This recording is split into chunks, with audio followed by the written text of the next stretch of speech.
Hello and welcome once again to Crazy Comics and Stories. It's me, your charming and delightful old Uncle Rat Bastard. And at the other end of the series of tubes and wires that we call the internets is Joe, Crazy Writer. How you doing today, Joe? I don't want to talk. Well, we're going to have to. This week sucked. Yes, it has. Make it stop. Well, hopefully hopefully by the time people get to hear this, the week had stopped. But not a good week for comics. Nope. Not a good week for Minnesota comic fans. No. Or country music fans. Well, even as we're sitting here, words coming through that Roy Clark passed away. Well, now he'll be picking and grinning with Buck Owens in heaven. Yesterday, when I was young. Gloom, despair, and agony on me. Oh. So, of course, we started the week all ready to sit down talking about previews. Yep, we were. I had everything marked up. I had it all set. I did too. There was fun things I was going to point out. And then word came down that Cory had to work overtime. Well, we're getting to him eventually, but we're going to listen to why we're recording this. We're coming to the party late. Yes. But nope, we already knew I was going to be late because on Monday I said, well, I can't record till 7:30 because we have mandatory overtime and I have to stay till 6. So I won't get home till around 6:30, 7 o'clock. I'll want to shove some pie in my face before we record. And the first thing I saw on my Facebook feed Monday morning was a post in the Roy Thomas Appreciation Society. And Roy Thomas had actually stopped by to visit Stan Lee over the weekend. He had been to Stan's house on Saturday. And I was amazed that Stan and Roy, while they've done some work together, really haven't talked a lot over the last few years. But in the last year or so, they've started talking on the phone a lot more. And I guess Roy's agent said, hey, I've been talking to Stan's people. We'd really like to set up a visit for you and Stan sooner rather than later. So there was the picture of Roy and Stan together, and they said that they chatted for about a half hour. They talked shop, had a really good time. So I was really happy about that and was all ready to talk about it on the podcast Monday night. Joe, how about you?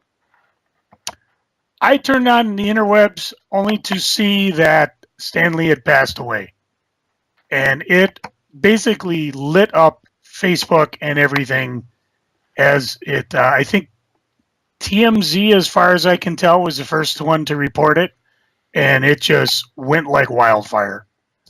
And I was home. My wife was home because it was Veterans Day, so she had the day off.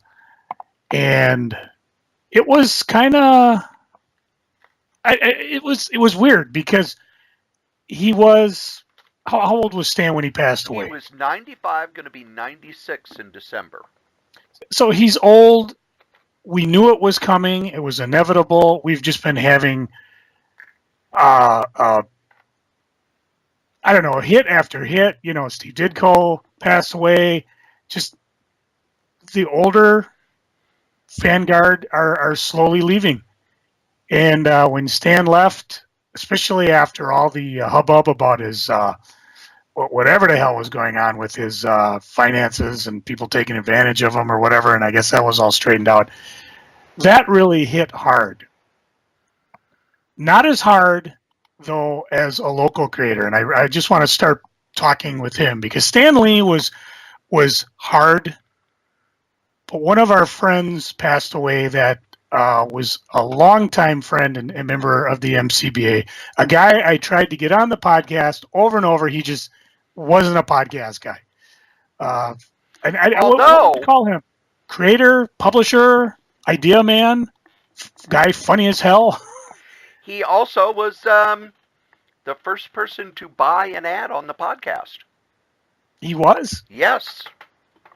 We're Back a talking long about. time ago when he had his international candy box subscription service. He bought an ad way back in the beginning. We're talking about our friend David Watkins. He passed away November 6th, apparently of, I think, something heart related, which I never knew. And it was always one of those things where I always looked forward to seeing him at the con. He wasn't at the last MCBA con, and it may have been related. I don't know. He always had a joke or something going on. He had used to do a handout called Abandoned Comics, if I'm remembering it right. I've got him down there, and just the funniest, craziest stuff. He would cut and paste and mash things together, and I always look forward to getting a copy. Eventually, he just did it online, and I always loved his methods of reviewing comics. And I actually did it for a while. I always talked about when I had Hot Comics, I had a newsletter, and I never badmouthed the comic. But when I started doing it, when Christy took over the shop, because I kept the email going, I would just cut into things like, if I didn't like it, don't read it. Don't like it, tried it, it's crap. And that's pretty much how David would review things.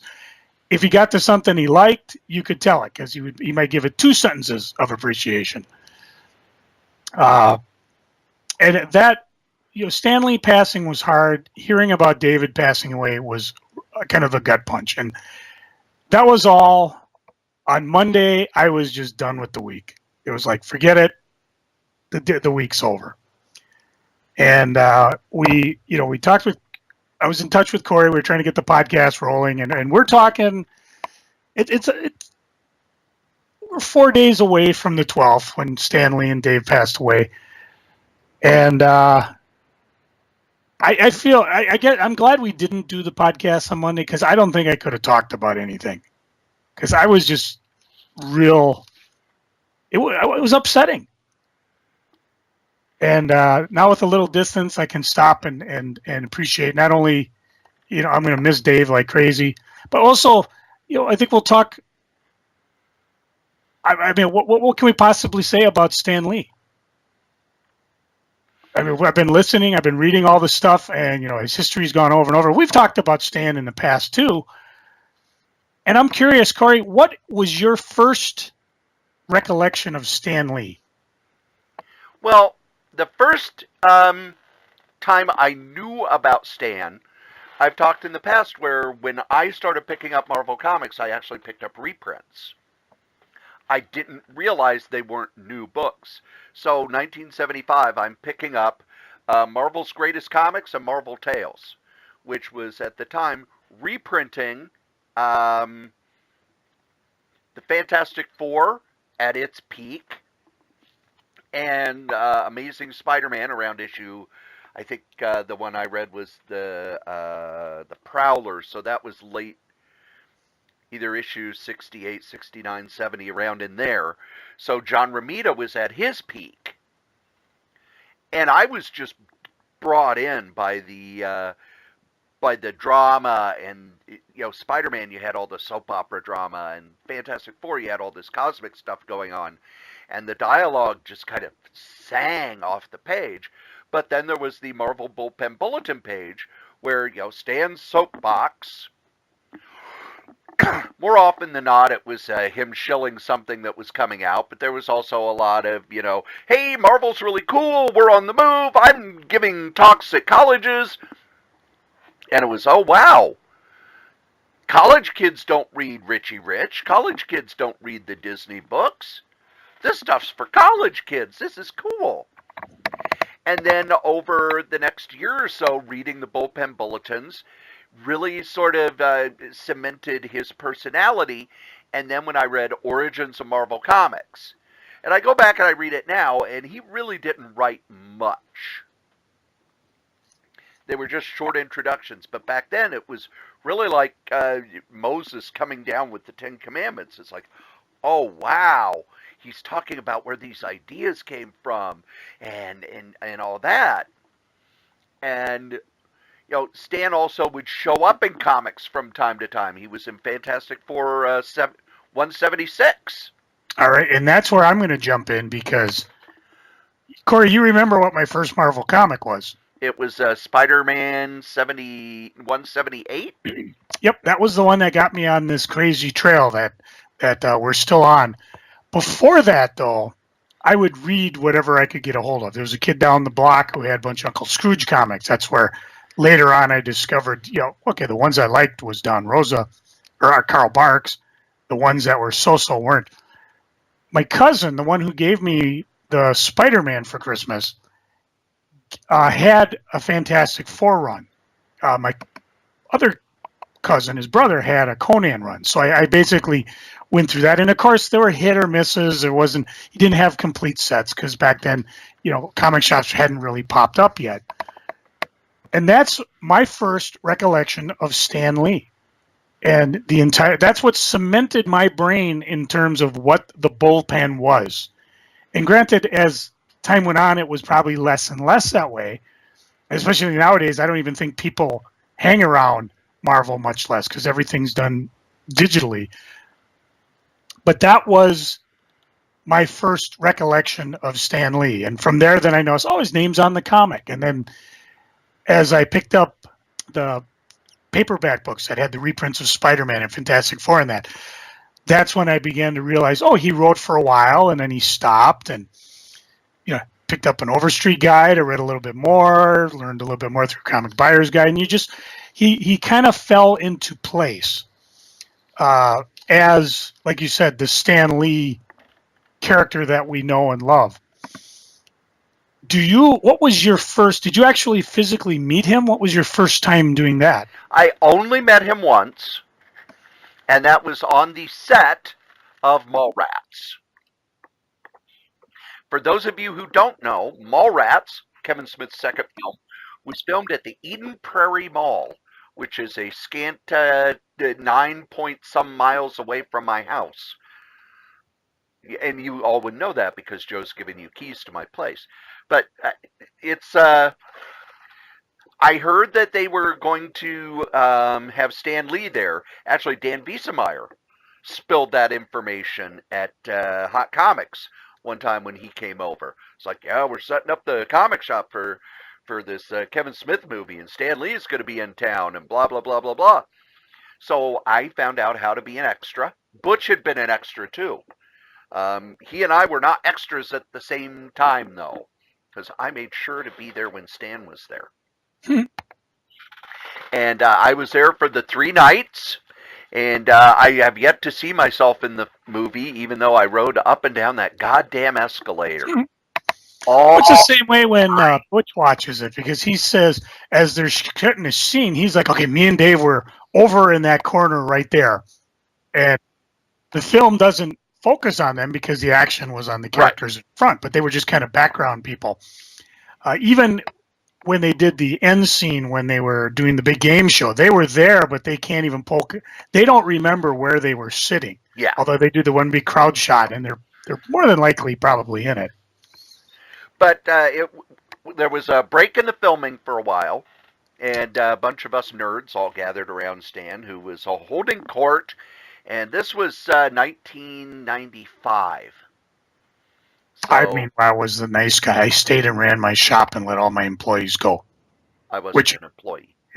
But you don't count. What counted was Butch and Mike and Dave and Jess and anybody else who were an actual employee. I stayed behind running the store. In hindsight, I probably should have said, you know what? Fuck it. It's Stan Lee. And go. But Stan was holding court. And, he answered a lot of the questions that he always gets.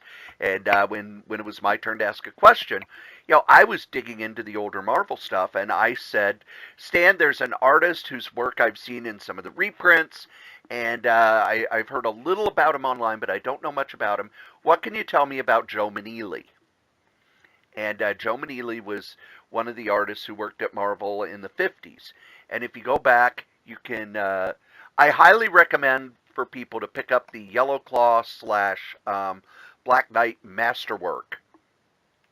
Because the Yellow Claw series was Al Feldstein did the first issue and Kirby did the next 4, and Joe Maneely did all the art in the Black Knight, and it's probably a high watermark for the 50s Marvel stuff. But the Stan Lee character that he was kind of faded away, and he said, Joe was one of these artists we had in the 50s. He was amazing. He would just come in, and he was faster than Kirby. He was faster than Kirby, and his stuff was so good.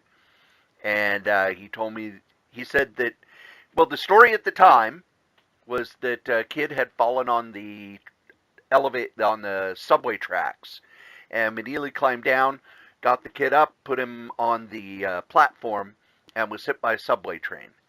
Now it's pretty much assumed that Joe got hammered after all the artists at Atlas were laid off when they had their crash, and he actually just fell onto the subway tracks and was hit by a train.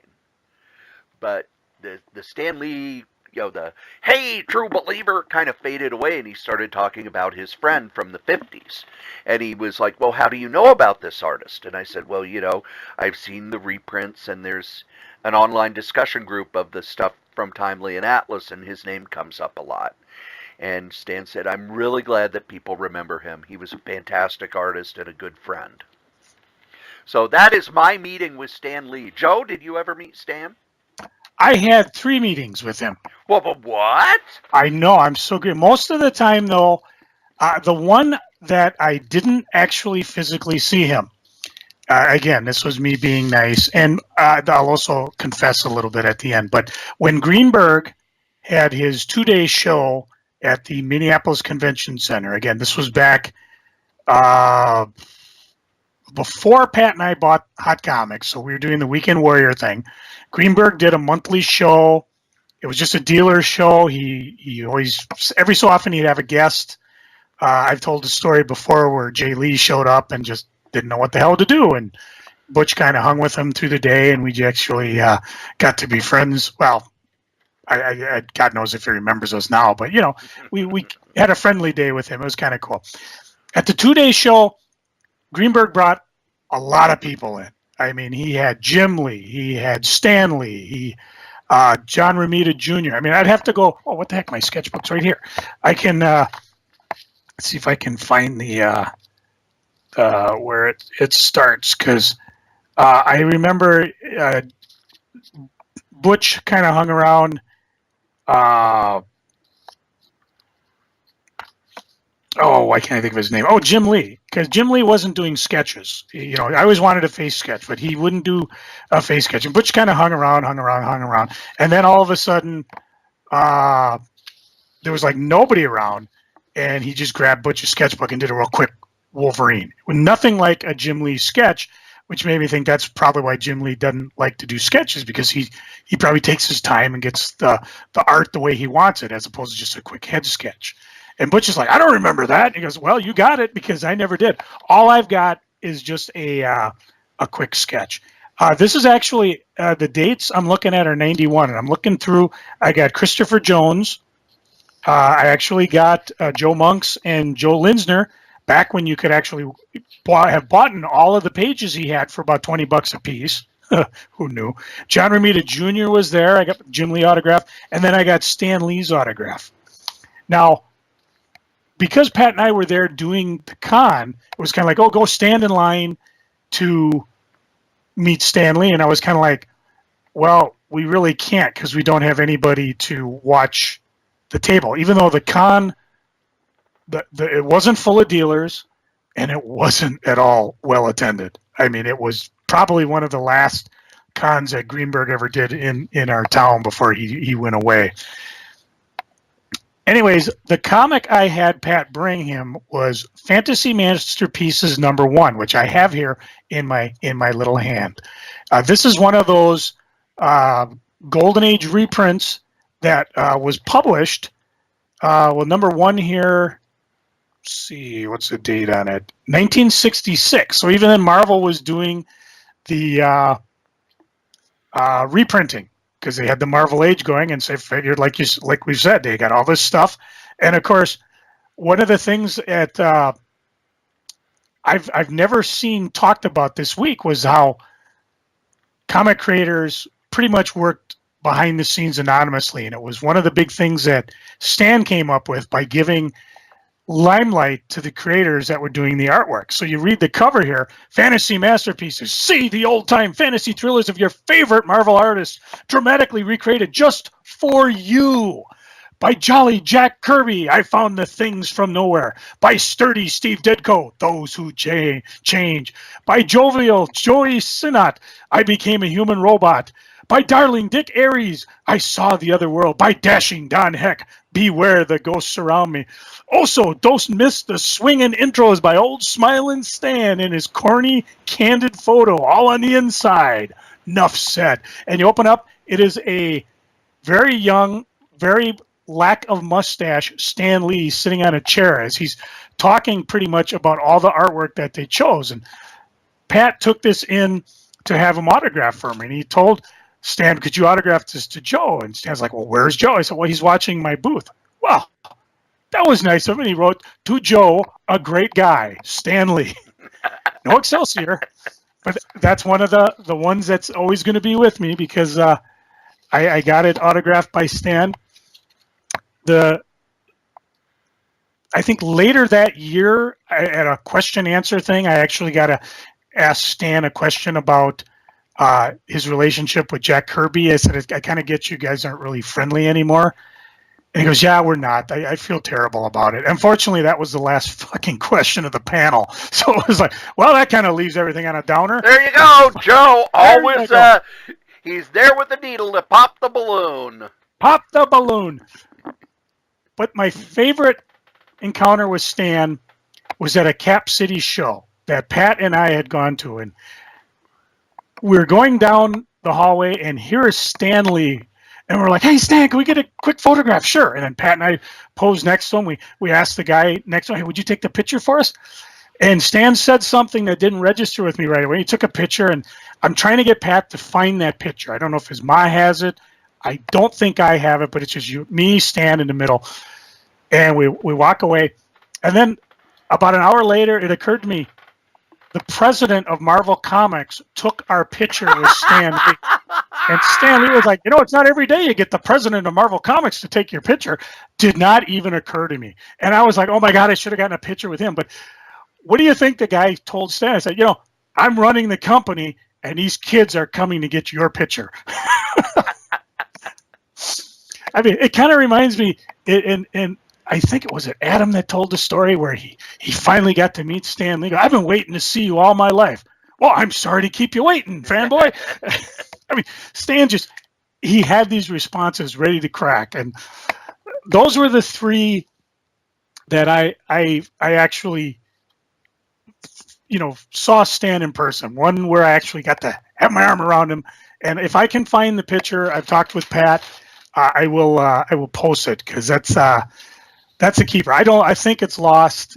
Back then everything was actual film, not like digital nowadays where I pretty much have everything. So those are my personal Stan run-ins.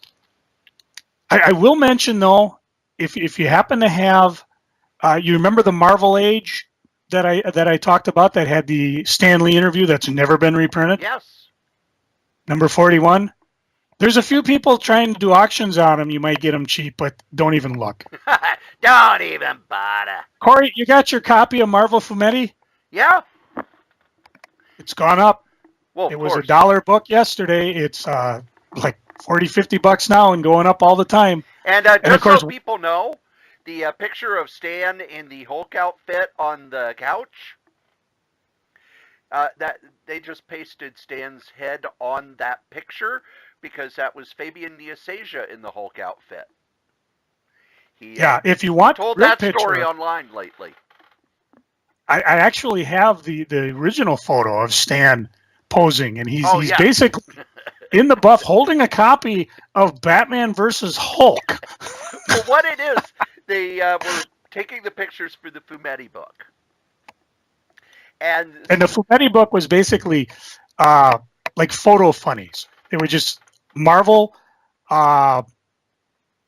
taken around the Marvel offices, doing different shots of things, and they would put word balloons on it. It was all scripted, and of course the setup is that the women of Marvel Comics had just done something, and they were very proud of themselves. I remember Wheezy was there because she was hot. I can't remember the other women, and I don't. I looked for my copy of Marvel Fumetti. I'm not sure where it is. And Stan Lee comes in and goes, "Hey, gals, what do you? I'm thinking about doing something. What's that, Stan? I'm thinking about posing nude for a centerfold. What do you think?" And the women are all thinking, "Oh my God, we just topped it." Yes, Stan, do it. And then you open the centerfold, and there's Stan's head on a Hulk outfit. Enough said. Whereas the original one was Stan posing on a couch. He could have been naked. We don't know. He was. Let's put it. Those Treasury size editions were mighty big. Well, and I had to laugh that he chose Batman Hulk. Well, that was the only Treasury they had. What it was, they were taking the pictures, and they went and said, "Hey, Stan, let's do a centerfold." And, somebody had just said it as a joke. And within minutes, Stan had come back and was in his underwear. And they said, "Well, we'll cover you up with a comic." They handed him a comic. And he said, "Oh, hell no." Grabbed a Treasury. And For those of you who have yet to see Stan in all his Treasury glory, I will post that picture on our Facebook page. Mainly because I have it. I've had it as a screenshot. It's funny, when I heard Stan pass away, that was the first picture I thought of. It's like, damn it, that to me is Stan in a T, just to have fun and do that. But that story of the Treasury is killer. Stan Lee and all his treasured glory. So if you haven't seen it or you haven't Googled it, go to our Facebook page and it's there. I'd also like to point out, this was mentioned recently, Stan's last comic book work was in the Marvel 75th anniversary comic, where he scripted an adaptation of the text story he did in Captain America Comics number 4, which was the first comic he wrote. 4 or 5? I think it's 4. You'll have to look, but I'm pretty sure it's 4. I will look, because I've got a trivia thing here where it says it's 5. Oh, and you know us, we are never inaccurate. And I can also run to my bedroom and get the Captain America Omnibus, which would have it in it. But you look it up on the interwebs. But the funny thing was, is I had that comic, and it was autographed by somebody, and of course, when Stan Lee passed away, it sold. Yeah. And I had been sitting on it for so long, I would have sworn it never would have sold. And now I know why. There is a wonderful symmetry. There's a lot of wonderful symmetry that has happened around Stan's life, but I think it's a wonderful symmetry that his first comic story and his last comic story were the same story. And there's now a lot of, I've seen people put up the picture that Roy and Stan took over on Saturday, and they'll say, this is the last picture of Stan Lee. I think it's wonderful that his last weekend he got to spend with his protege, Roy Thomas. And Roy has said that it was wonderful to just sit with Stan and talk shop. And they talked, they didn't talk about anything other than what it was like making comics.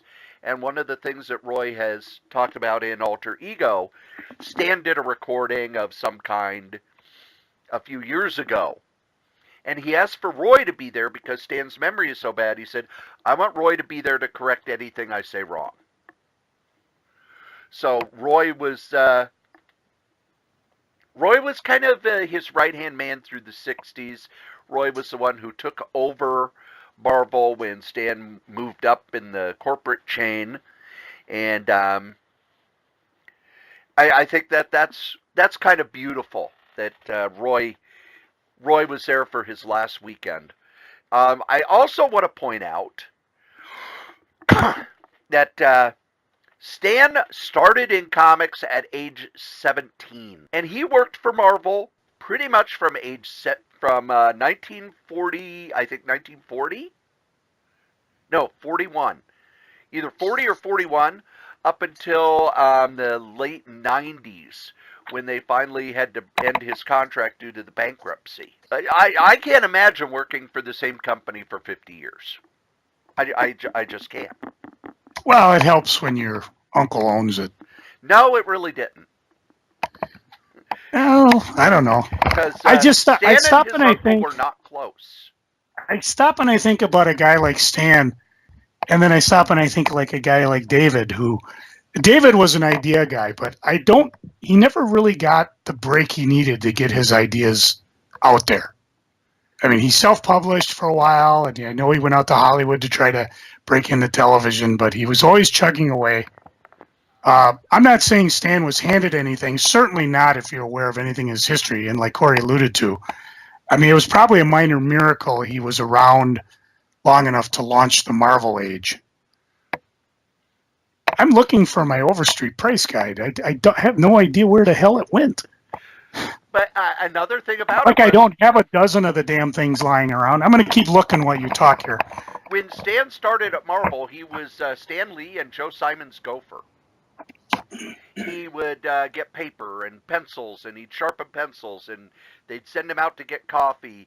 And Jack always called him Stanley because Stan didn't much care for it. And Jack, in Jack later years, he didn't have a lot of nice things to say about Stan. But one of the things he said, and it reminds me that when we meet people, we kind of keep that image in our head.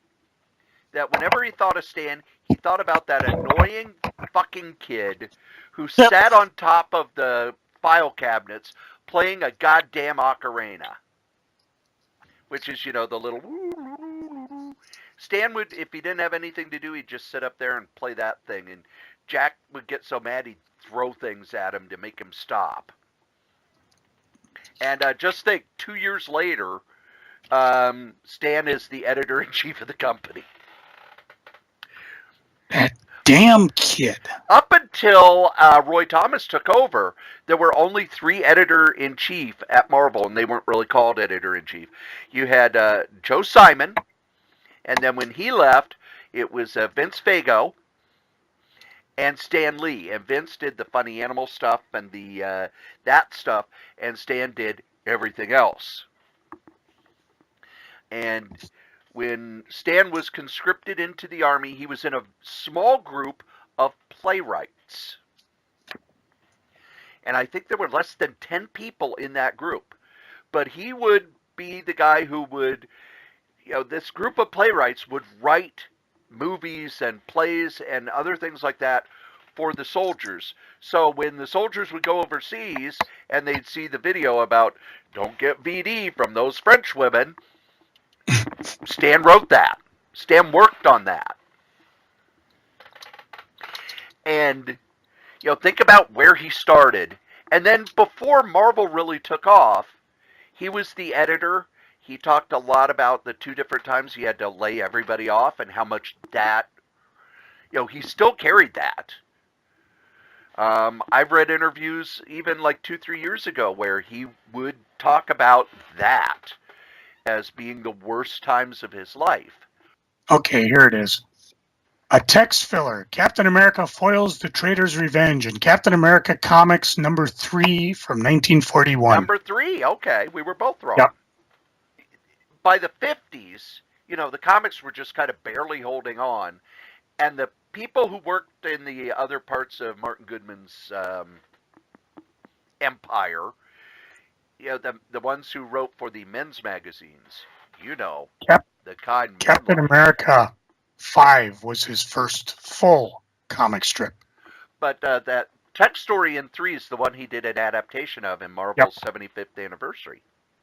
So now that's going to sell out because Lord knows it didn't when it first came out.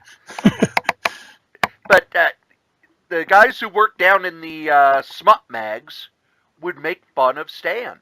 And that's one of the reasons why he said he wanted to get out of comics. He was tired of those assholes making fun of him for working on comic books. And then after Fantastic Four, within 5 years, the comic books were pulling in more money than the men's sweat magazines, and they were already on the decline. But I want to think.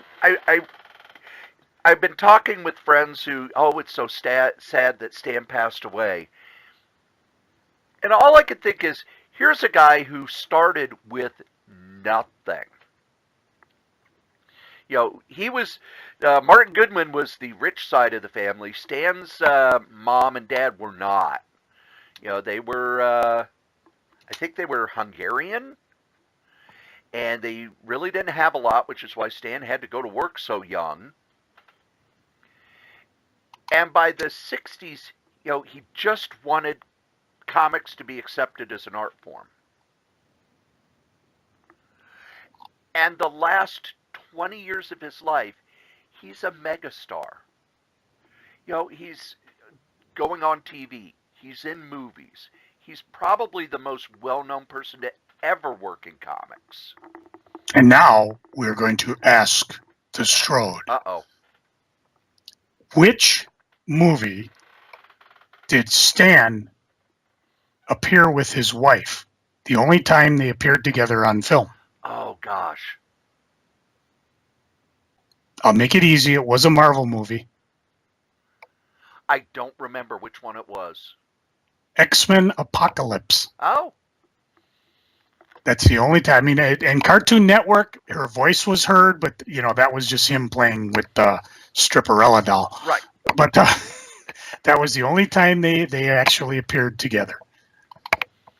And the Stan cameos actually were in the TV movies. Wasn't he in the Trial of the Incredible Hulk? I think that might be his first one. That's the first one that comes up all the time.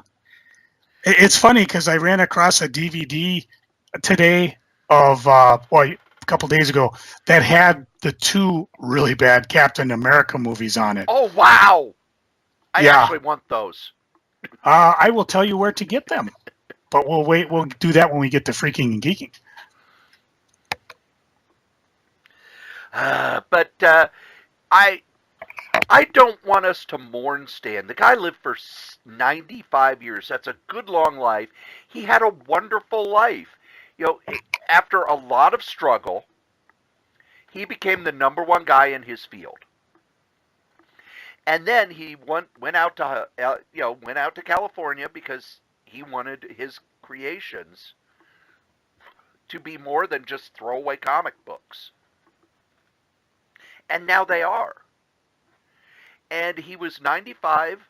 Not to make this a downer, but Roy Thomas said that Stan had talked about how, he thought it was time. He was tired. He was ready to go. So, Joe,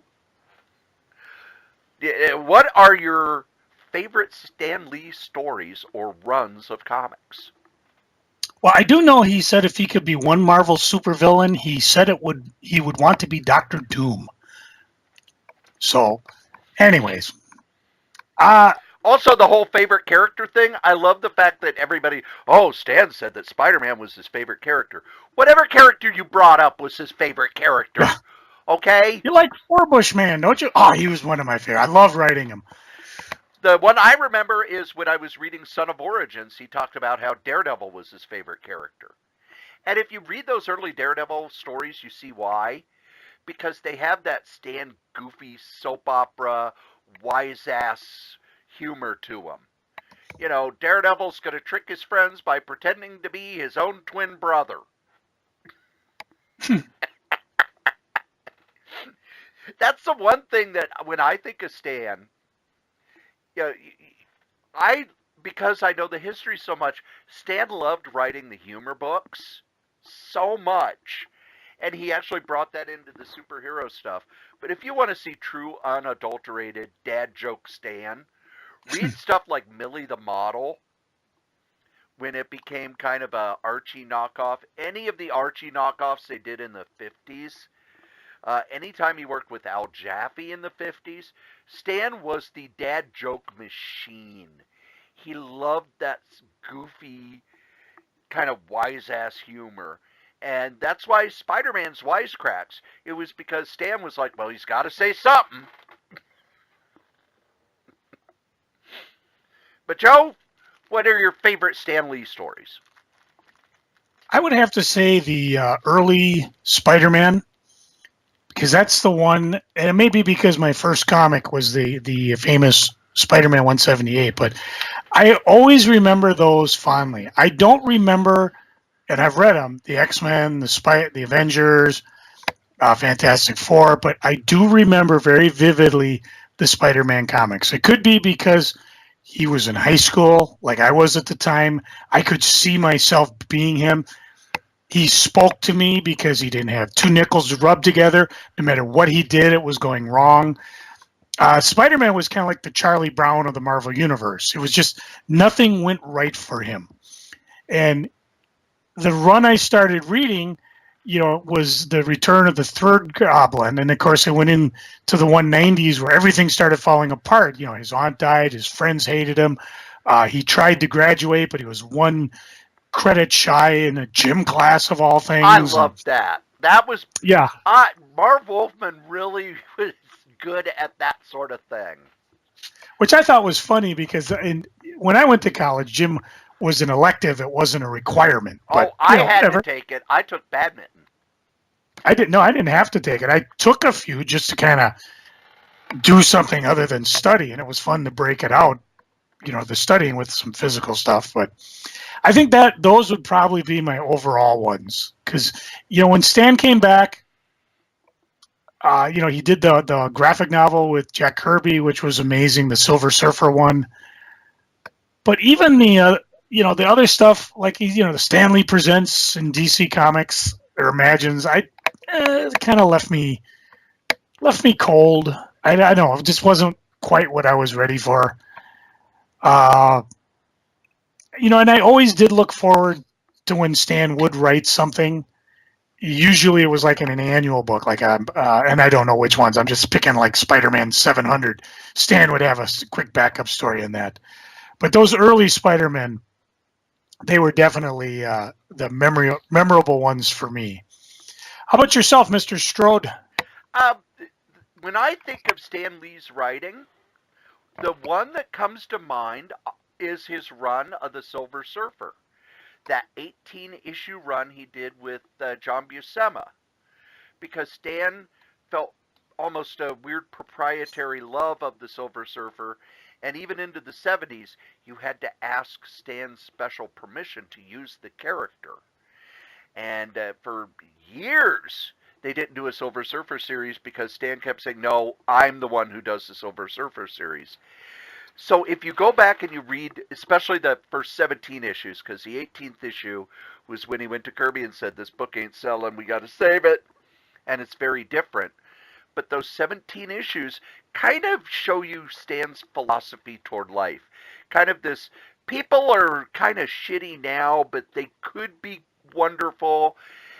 People could be good if they're just given a little push in the right direction. It has Stan's, I like to call it endless belly aching. Because that's one of the things the characters he loved did. They would complain. Is the thing, oh, I'm covered in rocks and I'm hideous and horrible, and the Silver Surface, oh, I'm trapped on Earth away from Shalabal. And there's something wonderfully melodramatic about that stuff. There was also a Silver Surfer graphic novel he did with Mobius that I go back and I read every few years because Mobius's art is amazing, and you could tell that Stan was inspired by it to kind of give it that he didn't go over the top. It was very much understated, and it showed that given the right circumstances, Stan could be a very subtle writer and a very almost dreamy writer in how he did that stuff. And those are the books that I think of when I think of Stan's writing. But really, you can't separate the fact that Stan Lee created this character that he became. He lived his gimmick. of the Stan Lee character. The, hey, true believer, nuff said, Excelsior. Now, did you look up the definition of Excelsior growing up? Oh, of course. Pulped wood products. Yes. But it I was sounds like, great, doesn't it? I'll buy it. Now it's actually down as a greeting. Yes. And I think it's a New York State motto. Yeah. But I think that's why Stan used it. It was the New York State motto. But still, he could say anything and we'd think it was cool. That was one of the things about Stan. He had this goofy honesty about that he was being a huckster.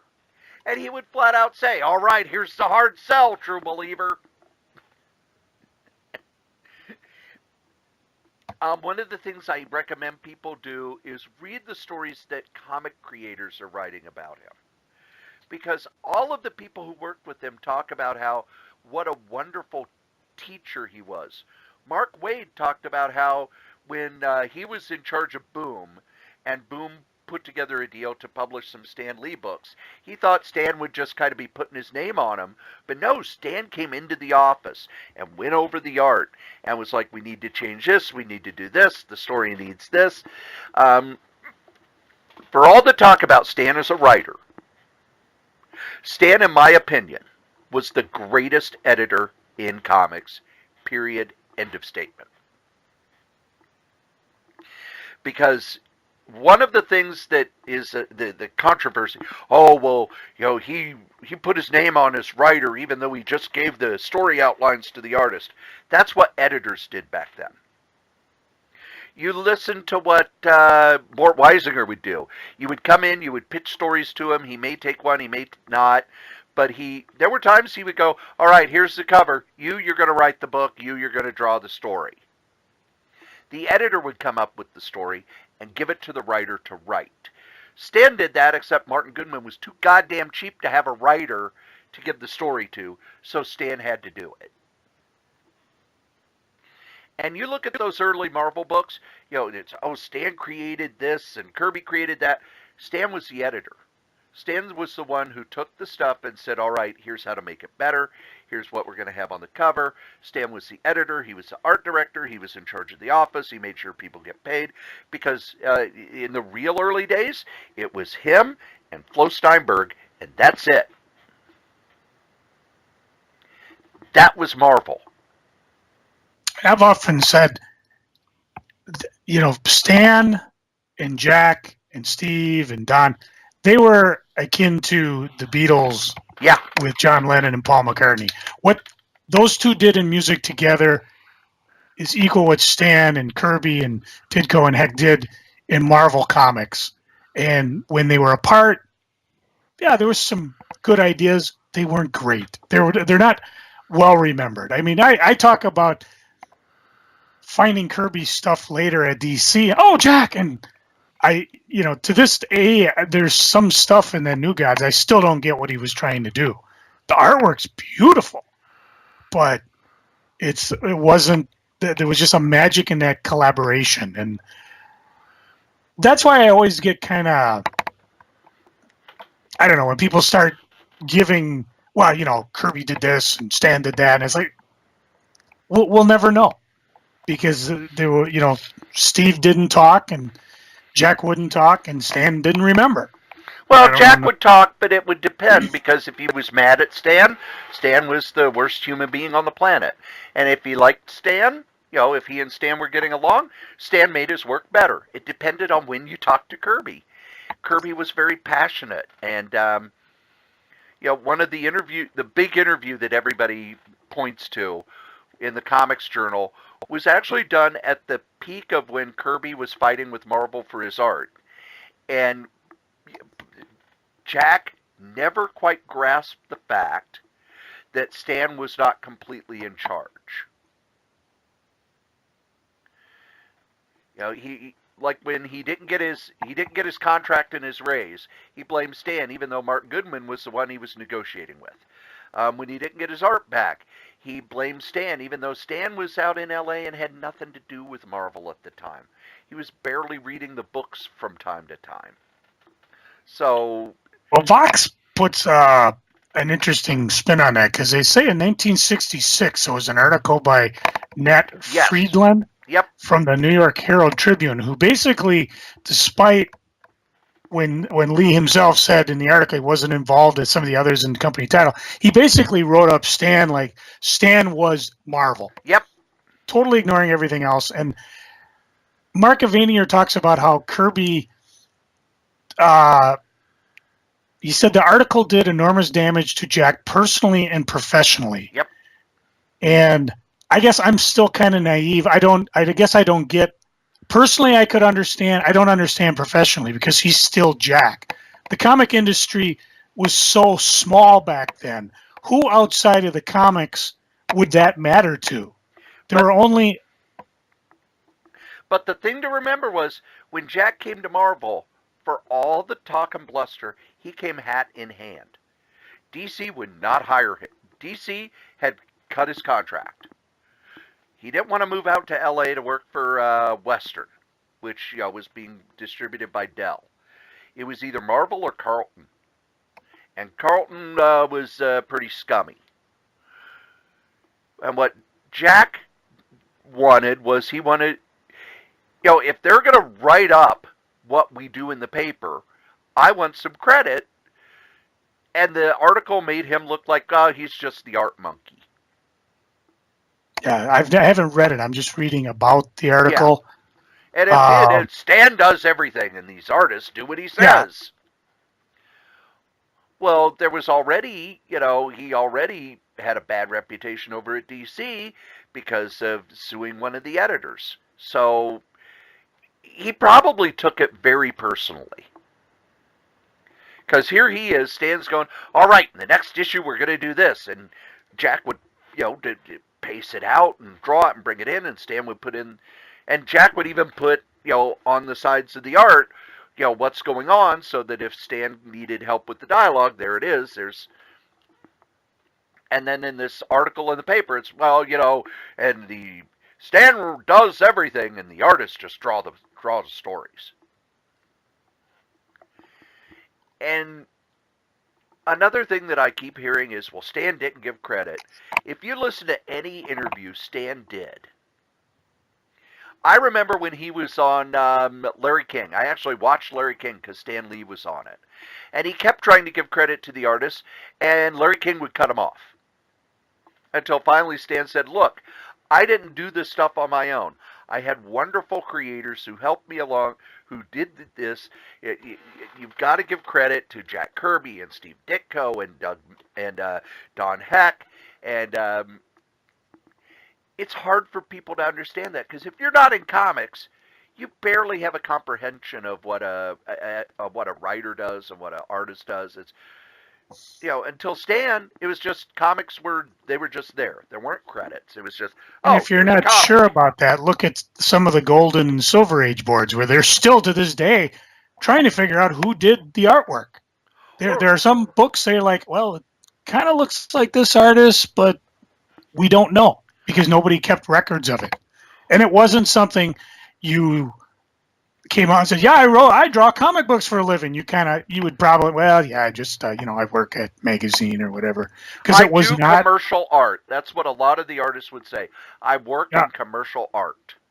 Yeah, because it wasn't a big, I don't know. Again, it's all interesting to me historically because I grew up very naive about creators. I mean, I saw that they were there, and I'm trying to think of that. I think John Byrne was quite possibly the first creator that I actually recognized by name, with George Perez coming quite after that. And then as I went on in the 80s, you start realizing, oh, well, Steve Ditko did the book, the Spider-Man book, and now he's doing some stuff in, what was it, Marvel Spotlight? He came back, did some stuff, and yeah.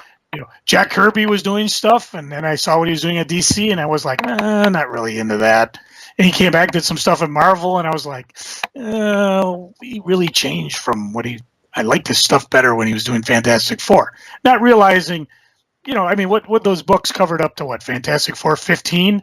And they were still hundreds of issues to go beyond that, and you see as his art changed and became just universal. I could see Spider-Man swinging down an alley when Kirby drew something. I could see the universe that he was drawing. So it was it was a slow thing. That's why when I go back and I read articles like, well, it damaged Kirby, and I'm kind of like, I can't see anything like that happening today, because if somebody came up and said, well, I did this, somebody else would correct them right away. Yeah. It wasn't so widespread. And well, like you said, it's the way people the way they would view Stan Lee. I mean, I got to give my wife geek credits, because when I tell her, hey, Jack Kirby, Steve Ditko, she knows who I'm talking about, because she understands. And part of it could be from just us talking. I have no idea when she talks to me about comics. Pleasantly surprised. But, when I was trying to explain, Stan would give a plot, Jack would go out and draw it, and then Stan would fill in the word balloons, and there might have been some contention between, like, well, this is what Kirby meant, but this is what Stan wrote. But it worked. It's out there. Well, who else works pretty hard, Joe? Larry the Axe Henning, because he's coming back at Wicked Wart Brewery, but it'll be this Saturday. I'm still working. No, it's these guys, our sponsors. That's right, here at the Solitaire Rose Radio Network, we have ads, and our first sponsor is me. That's right, your charming and delightful old Uncle Rat Bastard. I have my first book out with Dangerous Dan Moore. It's the first 100 strips of our online web strip, Worldwide News, the story of the lowest rated cable news network. And you can get yourself a copy with commentary, with all sorts of extras, with signatures and everything. Just email Dan over at lordshadowflame@gmail.com. Our top sponsor, who's been with us since day one, is DreamHost. DreamHost.com. You need yourself a website, and DreamHost.com is the #1 web host in the whole known universe. Just head over to DreamHost.com, put in the code KRAYZ, KRAYZ, get $20 off your first year. How can you beat that? Our other sponsor is Graze, GRAZE.com. Healthy snacks for a healthy lifestyle. Just head over to Graze, put in the code CORYS3R5P. Your first and fifth box are free. You could get them weekly. You could get them bi-weekly. You could get them monthly. You could just order a whole bunch of them. It's great stuff to keep you away from the vending machine at work. Now, if you would like to leave a comment for any of the podcasts that we do, we'd love those. Go ahead and email us at solitairerosenetwork@gmail.com, or you can call 952-856-0519. Operators are standing by. Okay, it's just a place that will record your calls, but we'll play them on the air. We'll answer your questions. We love getting feedback. Tell us what you think. Ask a question. Suggest a topic. Be a guest. Send us your stuff. SolitaireRoseNetwork@gmail.com. If you would like to advertise on any of the Solitaire Rose radio shows, you can. Just email us at SolitaireRoseNetwork@gmail.com. Subject advertising. Thanks. Hooray! And I work pretty hard, too. You do? Yes, we've got 3 podcasts dropping this week, one of which is an interview with creators from Ahoy Comics. I got Tom Payer and Stuart Moore. And I got to sit down with them and talk about the stuff coming out from Ahoy Comics. So here's me talking about what's coming up. The Solitaire Rose Podcast Network is filled with all kinds of audio goodness. First, there's Crazy Comics and Stories. It's been going since 2010. It drops every Monday, and it has me, your charming and delightful old Uncle Rat Bastard, and Joe Crazy Writer talking comics, shenanigans, and whatever we're freaking and geeking about. Every Monday morning. It's been going since 2010, and it's available at crazycomics.solitairerose.com. Also on that same feed is the Solitaire Rose Podcast, which is me, again, your charming and delightful old Uncle Rat Bastard, doing interviews, talking about comics history, pretty much talking about whatever I want to talk about. We've also got Solo Joe, where Joe Crazy Rider does a solo podcast, and he hasn't done one in a while, so kick him in the shins to get him started. We also, on that same feed, have Solitaire Rose Series and Review, where we do DVD commentary of older comic book series. That's all at crazycomics.solitairerose.com. I also do a podcast with Wolfie B. Bad at badadvice.solitairerose.com, where we take listener questions and give them bad advice. There's also Novelcast, where I take the novels I've written and turn them into free audiobooks. That's at novels.solitairerose.com.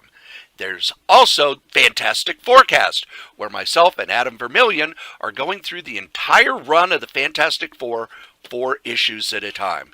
That's fantasticforecast.solitairerose.com.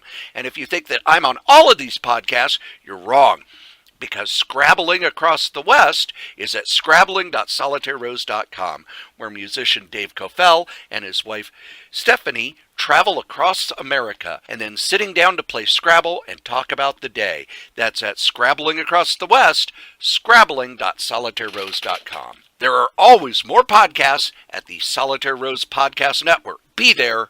Aloha. And now that we're done with my plugs, we get to Joe's favorite part of the show. No, not where he shotguns McDonald's strawberry preserves in a tube. I bought a shot of shotgun. It's Joe talking about what's going on the eBays. Joe? For approximately 14 more days, because I have come to the conclusion there is no effing way I'm going to be able to do eBay after my hip operation. It's going to be I will not be mobile. It'll be too painful. And when this drops, you folks got like a week to look at whatever's on the eBays. And I've been putting stuff up because this is kind of my last hurrah. Matter of fact, today I did a last hurrah and put probably the last batch of stuff up on eBay, and including a copy of Avenging Spider-Man number 9. Cory, tell the good people what's so spectacular about that. Ooh, I don't know what's so spectacular about Avenging Spider-Man number 9. You don't know why I sold it for $150, even though it's going for about $200 on eBay? Even though it was published in 2012? It is the first time Carol Danvers calls herself Captain Marvel. Oh, okay. And believe me, I put it up. I bundled it with 9 and 10, thinking, well, everybody else is selling them singly and they're being slabbed and stuff. And somebody offered me $150. I said, fine, it's gone. That's the way I work. Some other fun things I sold. I sold the Last Avenger story, which is from '94 by Peter David and Ariel Olivetti. Ariel Olivetti. Yep. I sold a Marvel Premiere number 5, but it was only in good shape, so that one only went for $3. A couple Simpson comics. Now that the line's over, there seems to be a lot of heat going in on them. The Treehouse of Horrors, one of the Summer Shindigs. In non-comic related stuff, I actually sold something from my old Hot Comics. It was a Transformer 6-car spy charger set, imported in 2000. I'll get it out yet. And it was just little tiny Matchbox card size things. And I looked online and I'm like, whatever, I'll just put it up for what I bought it for. And it done sold. And then, of course, the one I talked about earlier, the Marvel 75th anniversary celebration, I had one for $15 that was signed by Paulo Riviera, who obviously must have done something in it. But it sold right away. And I'm curious now. One of the things I was telling Cory, I said, what is the first appearance of Spider-Gwen? I know it was in the Spider-Verse. The Yep, Spider-Verse I story. believe it's the second one. Yes. And what's happened now is that comic, because of Stan Lee passing away, has popped up to like about $100 plus comic. Some people are asking as high as $800. I don't know if it's going for that high, But that tells you how fast things can move, because I didn't even think to jack the price up. I just sold it, and it's long gone. So here's your last chance to take a look on eBay, see what I've got, see what you want. By the way, the first Spider-Gwen, I believe, was Edge of the Spider-Verse #2. Okay, that's right. Which is already a very expensive comic. I say that because I was looking for it. They figuring, I might as well flip it. And I think I probably blew it out last year with the big purge sale. So when you get a chance, check it out, because I will shut it down. See, you'll be listening to this on the 19th, and I will probably shut it down on the 26th, because I got all sorts of fun things to go. But I'll talk about that when we get into our favorite topics coming up. Our favorite topics? Yeah, freaking and geeking. That's not how I introduced freaking. I know, but I thought I would just cut to the quick and go right to it. Fine. What are you freaking on? Fine. Oh, you'll miss me when I'm gone. Anyways. I miss everybody when they're gone. Freaking is just I miss people when they're here. Not too much going on. I mean, I just had my final run with the doctor, and they gave me I got to make a list of all this stuff I've got to do, because it's like, okay, I got to stop taking ibuprofen and aspirin a week before the surgery, which is 22nd. I've got to stop taking my rheumatoid medicine for 1 week before, 2 weeks after. They have this specialized soap that they have you wash 2 days before, including the day of. You got to wash your ass. And you can't get it in your hair, on your face, or on your genitals, because it kills any of the bacteria there, and there's friendly bacteria in those 3 places that they don't want gone, because it's all about stopping an infection. I actually had to get a nose swab. There's a virus that lives in like 1 in 4 Americans' nose that can cause serious infections when you have surgery, because you wipe your hand on your nose, and now you scratch yourself and your incision, and boom, you get a life-threatening incision. So I remember reading about this 4 years ago, and they said if they just would test for it, they could put a drug in there to kill that before. And apparently I don't have it, because I did the nose swab earlier today, and they said they'd call back if they had it, because again, there's another med they have to do. But they kind of give me an idea what's going on. I'll find out when I have the actual operation a day before, other than doing it on the 29th. But there's like, okay, stop eating here, stop drinking then, don't bring any of this in. Before you leave, we'll give you tons of stuff. It's looking like I will probably be in the hospital overnight because of I love this word. They're going to have to chisel away some of my bone. Cory, they're going to chisel me. They're going to chisel your bones. Because some of the rheumatoid is trying to grow around the bad cartilage, or if there is any cartilage, and he's got to chisel it out. I'll be out, but it just means when I wake up, I'm going to be really friggin' sore. So, but as of the 29th, I get cut open. The 4th, I'll be in the physical therapist getting physically therapied. So I'll be it's quick and ready to go. I actually talked with a friend of mine last night, and they were she was telling me, she was in like for a whole week because she had complications, and hopefully I don't have complications, but we'll see. It's just it's right now, it's like I'm on the incline of a roller coaster going up, and I'm just waiting to go over the top and run my way down. With that freaking me out, I really don't have anything else to freak out about. Cory, what are you freaking out on? I've got all kinds of stuff. Go for it. The first thing is, one of my traditions is the MST3K Turkey Day Marathon. They've actually brought it back a few years ago, and they run it on the Shout TV app, and they run it on Pluto TV, and there are other online ways you can see it. And every year, for I would say the past 4 or 5 years, I have made the Thanksgiving dinner at the group home, left there, stopped at the Minnesota's largest candy store for their last weekend, and picked up my candy to get me through, and a pie or two, and then I come home, and by noon they're starting the Mystery Science Theater 3000 marathon for my Turkey Day enjoyment. But no, this year because they are dropping a new season of Mystery Science Theater 3000 on Thanksgiving. The Turkey Day Marathon will be Sunday. I work Sunday, so I will not get to see it. It's okay. It's okay. I also complain about this every year. Joe, when did Survivor Series used to run? I thought it was on Thanksgiving. Nope, it was always the night before Thanksgiving. Oh, that's right. They always had the big turkey dinner, which ended up just being a big-ass fight. Yep. No longer. Nope. Survivor Series is the Sunday before. So the Sunday before Thanksgiving, there's a lot of TV I'm not going to be able to watch because I'm working. And recording a second episode of the Fantastic Forecast. But, yep. So, yep, Survivor Series got moved and years ago and still haven't moved it back. Over in comics, DC's New Age of Heroes, all those heroes that spun out of DC Metal.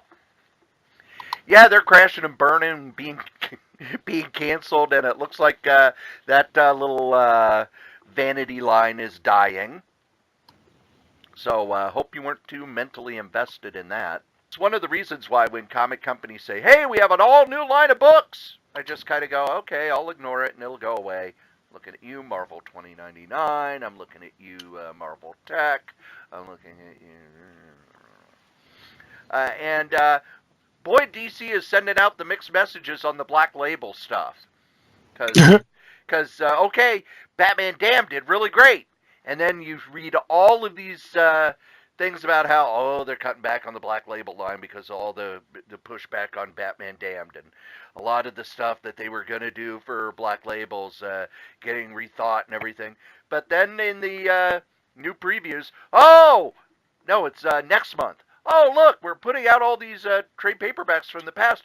They're now moved to Black Label. Joe, did you know that Batman Dark Knight is a Black Label book? Well, he was standing naked on top of the bat stairway. See? The bat putt. And All-Star Superman, that was a Black Label book. Oh, that explains a lot. So, yeah, kind of annoying about that sort of thing. So, Joe, what are you geeking on? Let's see. I was going to mention there's a shop up in Forest Lake that's celebrating its first year anniversary called Remix. Records, comics, collectibles, boutique items. And I ran up there because they were doing a buy one, get one free sale on comics. And I looked around the CD. That's where I saw that the two Captain America movies on the disc. And they're up in Forest Lake. And it was fun. I got in the mood. I kind of dug through a lot of books and just was looking through stuff.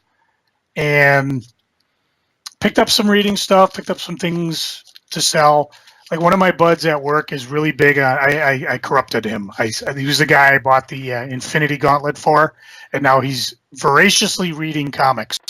And I found a copy of What If the Hulk Went Berserk, number 45, because he wanted a decent Hulk-Thor fight. This is the only one I could think of that was actually interesting, because that was Thor ended up killing him. One of the things about that, I remember when it came out, is a What If Hulk Went Berserk? Well, it'd be kind of a regular issue of the Hulk now, wouldn't it? Yeah, pretty much. If you read that last issue, oof, I'll get to that in a minute. Some of the other things, I just picked up reading stuff. Like I found a copy of the Star Trek X-Men Next Generation Second Impact comic book. Captain America, Peggy Carter, Agents of S.H.I.E.L.D., X-Men Unlimited, number 36, which got Kitty Pryde and I can't remember the name of her dragon. Lockheed. They're sitting outside the Dean of Students. So, Black Cat miniseries that Van Meter Peludo did. I believe that was was that the Lady Death guy? I'll have to look later. Brian Peludo. Just things like that. A couple copies of and of course, the Sandman oversized special that came out a while back during Kirby's 100th, because it has like Jurgens, all sorts of people doing Sandman stuff, including a classic Kirby story. So got me some good reading. As if that wasn't enough, Cory, do you remember who Kathy Coleman is? Yes, she was Holly on Yep. Land of the Lost. And she wrote a book. You seem to be obsessed with her lately. I am. I have been, because I feel bad I didn't just call off sick and go to Milwaukee and hang with those guys. They actually did a fantastic job of posting things as the con went on. It's the first time a convention like that's happened, and I actually felt a part of it because people were posting pictures and things like that. So anyways, oh wow, there's a little flip-it book where I think his name was Junior, the little dinosaur. He kind of opens his mouth and closes as you're flipping down the cover. But I went to my favorite shop downtown, the Subtext bookstore. I actually called my daughter and said, next time you're in, would you ask him to order me a book? And she said, you can do that online. So I sent him a note. I gave him the title, the author, and I actually had the ISBN number. And they text me back, okay, we'll order it and call you. And 3 days later, it was in. So I have that ready to read.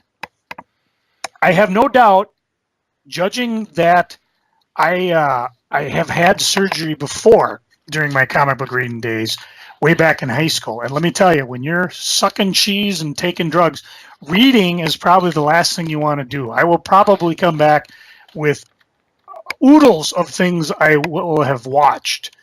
And I've mentioned things like we've been watching Monty Python, we've been watching Twilight Zone episodes. It's actually kind of fun when you recognize like some of the actors that went on to become more famous later on. So I'm reading stuff at a voracious level right now. And I found, I picked this up at one of the cons, but we've talked about it in the past, World of Krypton, the miniseries that launched miniseries. Yeah.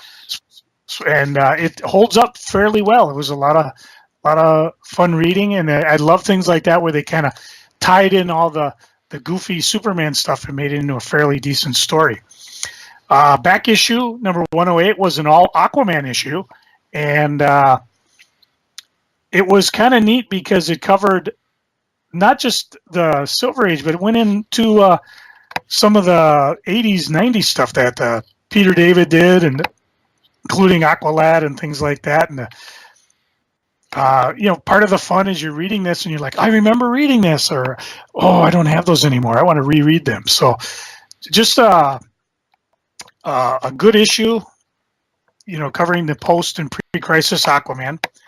I read a graphic novel called The Time Traveling Tourist, published by, might be self-published. I don't see any logo. Time Traveling Tourist, published by Beyond Reality Media, written by William Gratz and Richard Gray. Gonzalo Martinez did the art, and basically it's a guy's got a time traveling mechanism, and he's using it to go take selfies of himself on the moon, taking selfies when he kind of disturbs Michelangelo when he's trying to paint the Mona Lisa. He gets a picture of himself on the Titanic. And then, of course, he makes a mistake and falls in love with the woman that he gets donuts from. And, of course, to them, he's showing up every half hour buying bags of donuts, never mind that he's been gone months doing all these touristy things. And, of course, as every good book is wont to do, there are mysterious figures after him. Who do you think could be after somebody running through time taking posters of pictures with? And when he finally does take his girlfriend with him, what do you think she does when she's back in time? Go read the book. I'm not going to tell you. Maybe next week, because this is just a new graphic novel.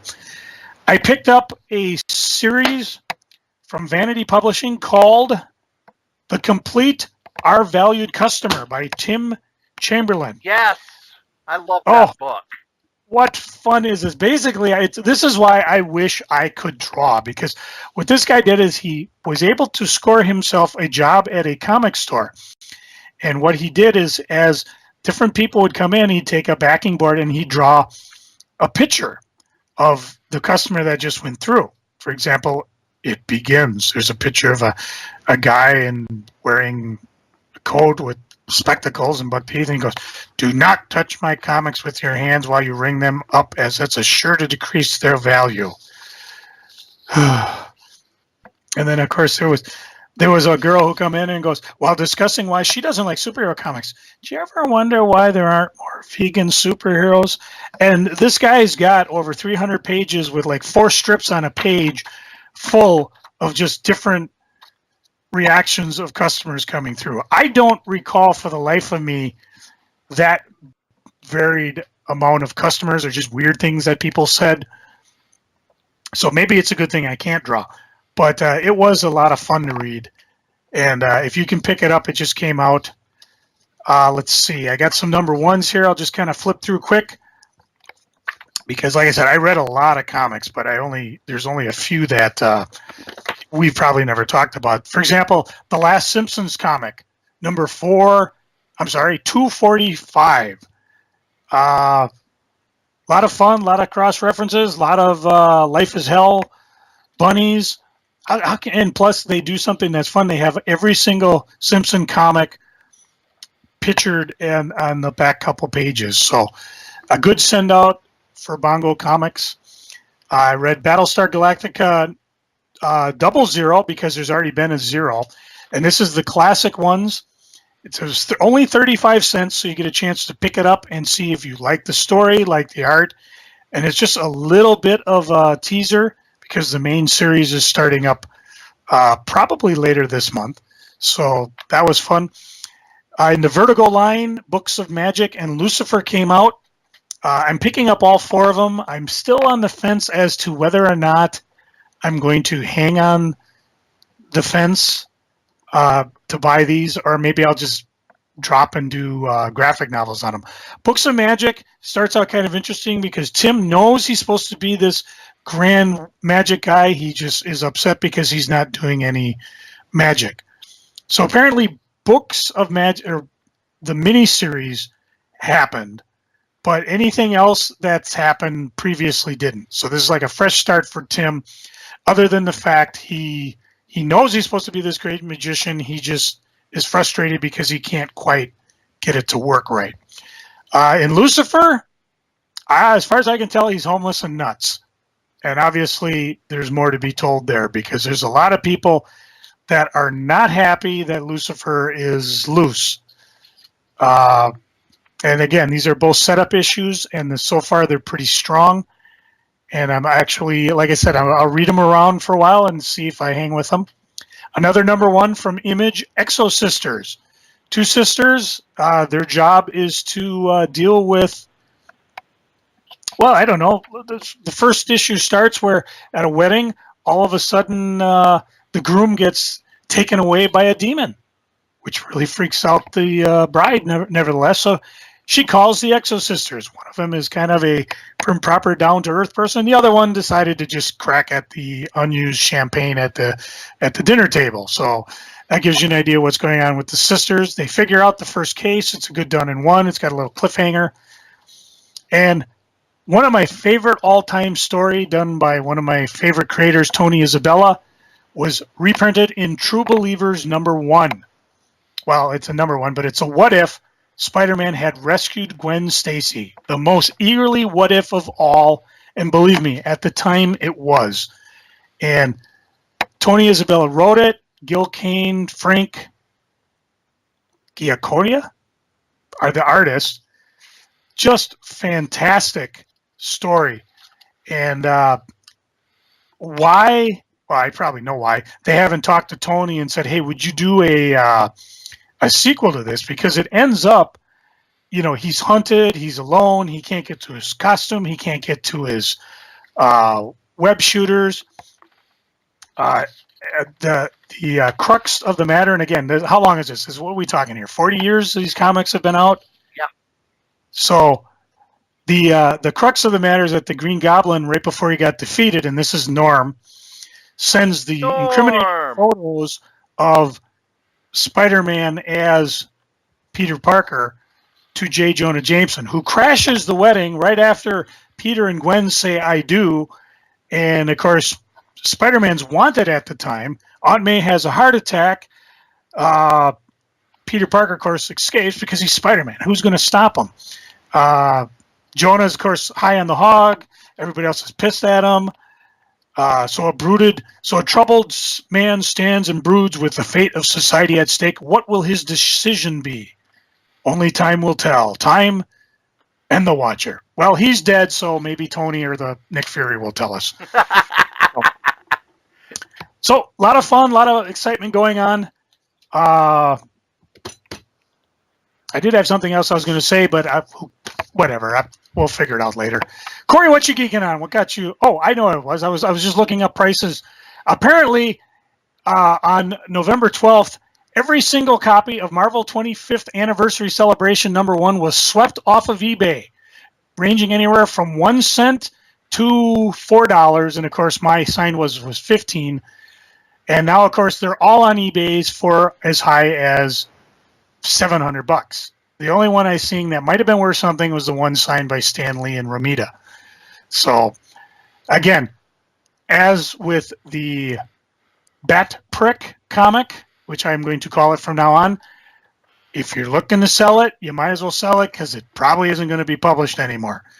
At least not from what, like you were saying, Cory. Maybe they'll come out with it. Who knows? But you got to be careful because when things are hot, you definitely want to sell them. When they're not, or you just don't care, which is why I sold The Avenging Spider-Man, because I can not only read it on Marvel Unlimited, but I can pick it up in the graphic novel. Or in 40 years, pick it up as a true believer. Cory, what you geeking on? Comic-wise, I've only read one thing. I'm shocked you read that many the way you've been so busy. But I've read 4 of the trade paperbacks. I am reading Palmiotti and Gray's Jonah Hex. Now, Jonah Hex was DC's lone Western character that survived through the 70s and even into the 80s. Jonah Hex is a bounty hunter who was horribly scarred. And he started in a comic called Weird Western Tales, got his own book, and was written by Michael Fleischer for the most part and drawn by Tony DeZungia for the most part. And it was, when it was created, it was kind of looking at the change in the Westerns as in the 60s we got more of the spaghetti Westerns, which were rougher, they were more violent, they were more amoral than the old-fashioned, this guy wears a white hat, this guy wears a black hat, you can tell who the bad guy is. Gray and Palmiotti were asked to create a Jonah Hex book before the disastrous movie came out, and the book actually lasted, I think, 75 issues? Something like that. But I was able to pick up the entire run of trade paperbacks, dirt cheap, and now I am finally getting a chance to read through them. And if you can pick them up, do so. These are fantastic comics. And even if you're digging through the discount bins and you see an issue of Jonah Hex from the 2000s, they're all pretty much done in one. And this is such a great comic. Tony DeZungia does some stories. There are a lot of great artists walking through and doing stuff, but Palmiotti and Gray really sort of nail that idea. They read like spaghetti westerns. It's an amoral West. Jonah Hex is a bounty hunter who very rarely gives a damn about more than anything than money. And just fantastic, fantastic comics. I saw some of the stuff that Marvel is going to be putting out for their 80th anniversary. Joe! Have you ever heard of Ziggy Pig and Silly Seal? Not until I read about it. That was Marvel's big funny animal book that wasn't owned by somebody else. They are bringing them back. Hot damn! And I am excited about it because I like the fact that they're going back and going, yeah, we did more than superheroes. I've talked relentlessly about the Atlas books being much better than people believed. Yeah, some of the stories are goofy, but a lot of them are drawn by really good artists, and they're decent little horror stories. Or the Marvel superhero reboot that happened in the 50s. Those were really good. it's very different from what you're used to with the superhero book. But come on, the Captain America stories were drawn by a very young John Romita. And the Submariner stuff was still done by Bill Everett. And a lot of great stuff from Marvel. And I'm happy that they're going to be reprinting a lot of that stuff. And the final thing I am geeking on, I actually alluded to it in my freaking.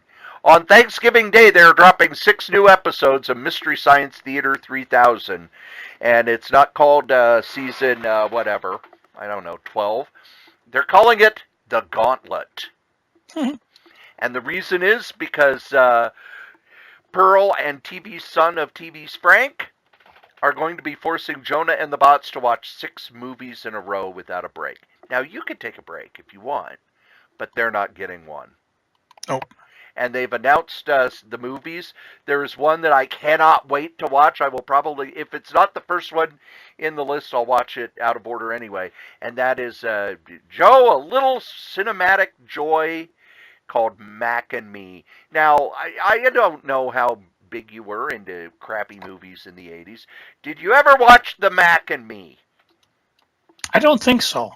Mac and Me was an E.T. ripoff that McDonald's bought a lot of placement time in.